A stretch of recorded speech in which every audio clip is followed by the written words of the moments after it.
welcome to Physical Science 2.3 on linear collisions. In a collision, you're considering two objects spinning toward each other. When they collide, due to Newton's third law of motion, the forces they exert on each other will be equal and opposite. The times that they are in impact together will also be equal, and therefore, because force times time is equal to impulse, the impulses will be equal.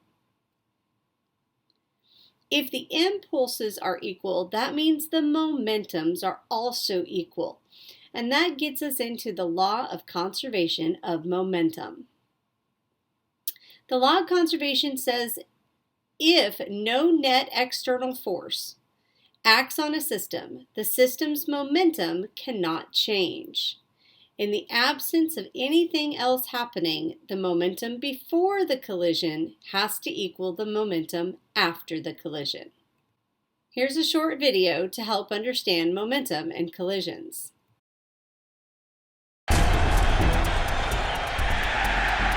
Whether it's a lineman stuffing a running back or a safety colliding with a wide receiver, all NFL defenders have a single-minded goal: to stop the ball carrier. The object of making a tackle is you want to get the guy down and limit the amount of yards he's able to gain, especially after contact. When a tackle is performed correctly, it's not just a thing of defensive beauty. It's also an elegant depiction of Newton's third law of motion, sometimes called the action-reaction law. Newton's third law says that each action or force has an equal and opposite reaction. So if I were to push against the body, that body is going to push back against me with an equal and opposite force. An important part of Newton's third law is the concept of momentum, which in football is the mass of a player multiplied by his velocity, represented by the formula P equals mv. NFL players may not know the formula, but they're keenly aware of the role momentum plays in tackling. It's very important to have some speed and momentum as you're going in to make that tackle. The better you're able to use that to your advantage, the better you're able to make contact and get a guy down right away. In every collision on the football field, Newton's third law dictates that the total momentum between players must be the same before the collision as it is after the collision. This relationship is referred to as conservation of momentum.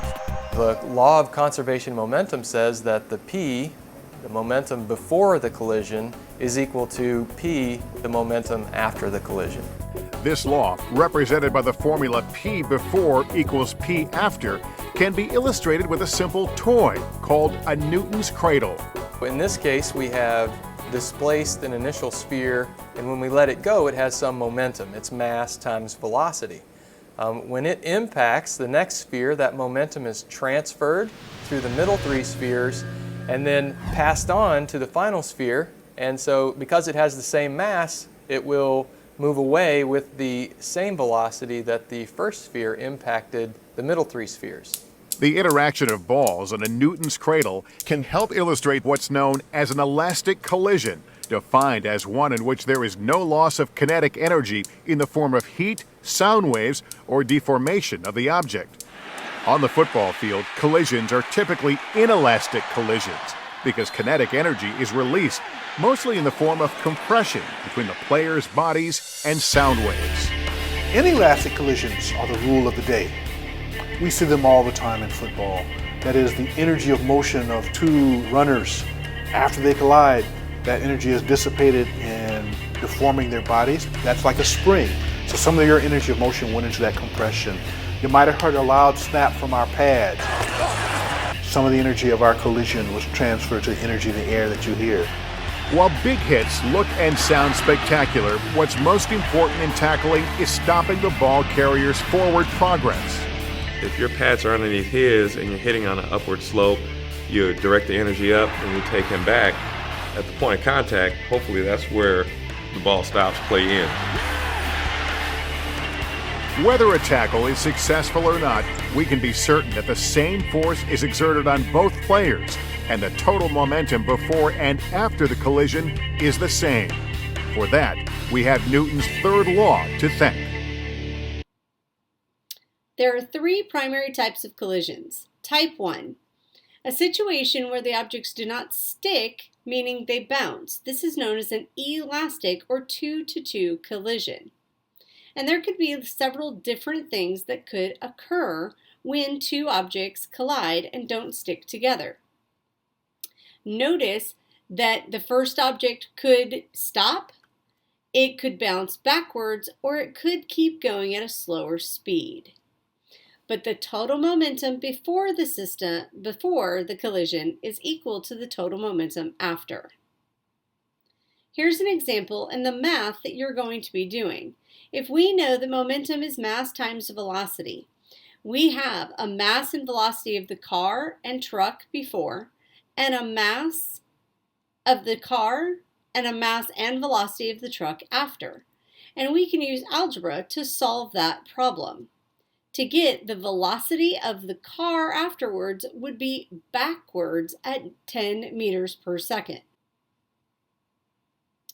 Second kind of collision that we're going to look at is an inelastic collision. Inelastic is a 2-to-1 collision. And again, just like before, the total momentum of the system before the collision is equal to the total momentum after the collision. In an inelastic collision, the objects stick together. Here's the math and example behind that. The car has a mass of 1,000 kilograms, moving at 20 meters per second, strikes a 3,000 kilogram truck that's not moving. The bumpers get entangled and they move together. How fast do they move together after? Well, the total momentum would be 20,000 kilogram meters per second divided by 4,000, so the wreckage would move at 5 meters per second. Finally, we get our third collision, which is an explosion, also known as a backward inelastic collision. This is firing a cannon, firing a gun, even throwing a ball. This system, the total momentum before, has to equal the total momentum after. So if we fire a 4-kilogram rifle with a 0.01 kilogram bullet that fires at 300 meters per second, how fast does the gun recoil? Well, we have a gun with a bullet in it that's not moving, and then the gun by itself and the bullet by itself. And you're finding the individual momentums of the system. Using, again, algebra to solve this, we get a velocity for the gun of 0.75 meters per second backwards. Finally, looking at an example. Sometimes you're going to simply be given an example or a problem to solve, and you have to do everything, meaning you have to identify what you've got and how many things and write the equations and everything. So in this example, Granny, 80 kilograms, whizzes around the ice rink or roller rink with a velocity of 6 meters per second. She suddenly collides with Ambrose, 40 kilograms, who is at rest directly in her path. Rather than knock him over, she picks him up and continues in motion without braking. Determine the velocity of Granny and Ambrose after the collision. So how many objects do I have before? 2, Granny and Ambrose. How many do I have after, though? 1, because Granny and Ambrose are together.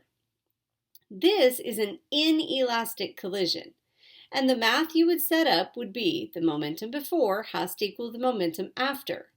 So Granny and her velocity plus Ambrose and his velocity has to equal the two of them together and their velocity. Using algebra to solve this, we get they move together at a velocity of 4 meters per second. So in summary, this should go on a formula sheet. Your collisions are elastic, inelastic, and explosion, and you really want those number relationships. They'll help you determine what to do in each problem. But your base equation is that the total momentum before has to equal the total momentum after, because momentum is always conserved. You're going to be using a simulation to do the first assignment for 2.3, and this video will help you know what to do. Hi, I wanted to walk you through the use of this simulation. So you're looking at the collision carts, and first I want you to look at the very bottom. The very bottom, you have your 3 types of collisions: elastic, where you have springs attached to the carts and they're going to bounce off of each other; inelastic, where you have magnets on the carts and they're going to stick together; and then an explosion, where there's a little firecracker between them and they're going to bounce apart. You're able to set the mass of each cart as either 1, 2, or 3 kilograms. And the velocities, remember that direction does matter. You can set the velocities as being positive, meaning it's going to go to the right, or negative, it's going to go to the left. And in order to play the simulation, in the upper right-hand corner, you hit the start. The cars will collide, and then you want to hit the pause as soon as you can after the collision. That way you can gather all of the information from the simulation without having to replay it several times. In order to reset everything, you simply hit the reset button in the upper left-hand corner.